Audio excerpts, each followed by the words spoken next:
Hello, Professor. It's me, Ryan Chaffee. And tonight, I'm joined with my beautiful girlfriend, Alyssa. Alyssa, how are you doing tonight? I'm doing good. Thank you so much for asking. How are you? I'm good. So, you're a sophomore here at Stockton University, Mm-hmm. and you're an art major. Yep. Um, After you acquire your bachelor's, what is or are your plans for your future profession? What are you going to do with your art degree?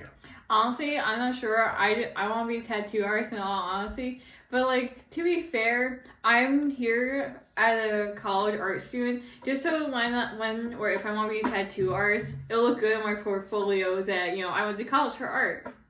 So you have a couple tattoos, one on your arm, one on your wrist. Can you tell me about them? Well, I got a rose one when I was 18. It's kind of like a basic, tattoo that all girls get when they turn 18, like a whoop-de-doo. But this past August, I got this big giant one. It was like $460. This big anime manga character named Tomi, who's like a succubus.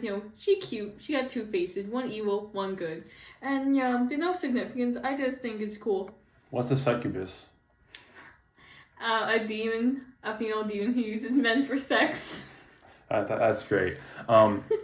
So, what artist, dead or alive, inspires you the most? Honestly, I gotta say, Vincent Van Gogh, because I watched a Doctor Who episode with him, and honestly, watching that episode with Van Gogh, and just watching documentaries and this one movie called Loving Vincent, I realized how much I relate to him with his mental challenges and his anxiety, and it came it's realization to me that even with those struggles, he's still managed to make really good paintings. And honestly, I went to the I believe the Met Museum, and I saw a few of his paintings in person, and I must say, very good in person, even better.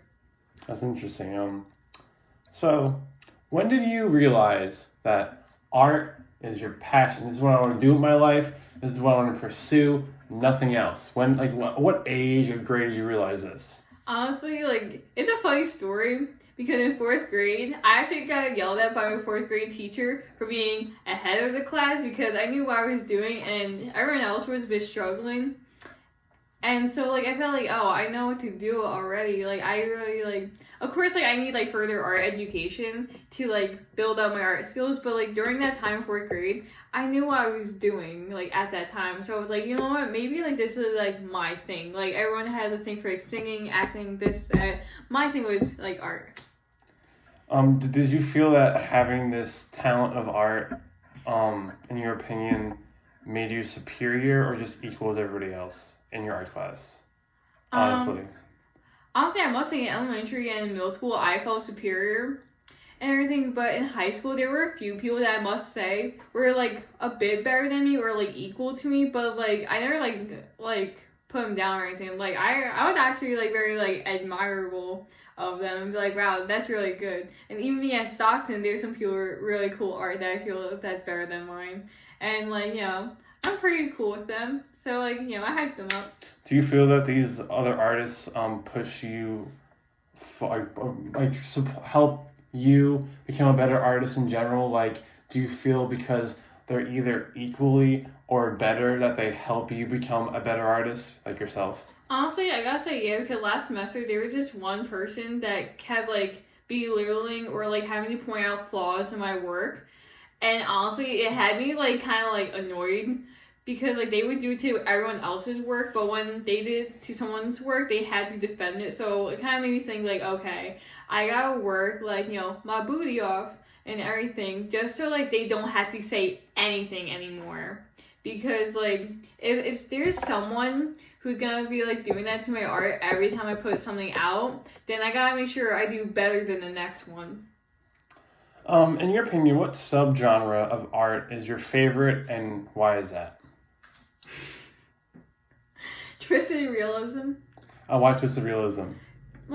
See, I'm not sure if that's exactly a subgenre, but it's stuff where it's something but it's really not something, that makes sense. For example, there's this one painting I saw of a flower vase, but the flower part, the pretty part of the flower was sunny side up eggs, and it was a breakfast type of flower. So I thought that was pretty interesting. I wouldn't really call it a twisted realism, but See, like I said, I don't know how to describe it. I did like wacky stuff, I guess. So like kind of like a parody. I don't know if it would be a parody, but like you would expect flowers, but the surprise is it's not flowers. I don't know if there's I don't know what the word for that kind of art is, but I would say kind of like a parodyism, if that's a word. But anyway, do you feel that people in this time during this whole pandemic, all the Black Lives Matter movement, do you feel that people now should be more creative and artistic than ever before? Yeah, because like especially during the pandemic and everything that's been going on with the world, I highly recommend like like getting a hobby and use like the hobby of art to like speak out on what you believe in, and like not only that but like also to like help your boredom. Because I remember during the pandemic and with everything that was going on, I used art to kind of distract me from everything. What kind of art would you recommend for someone who wants to just begin an artistic hobby? Which type of painting, drawing, sculpting? What would you recommend? See, this is a very messy one, but oil painting, because oil painting is like kind of messy and does stain, but like in the end, like it makes your artwork look like it's very fancy with the gloss and everything. Like I think oil paint looks very more fancier, and like it's slightly complicated than acrylic. Like I think it looks better in the end than acrylic.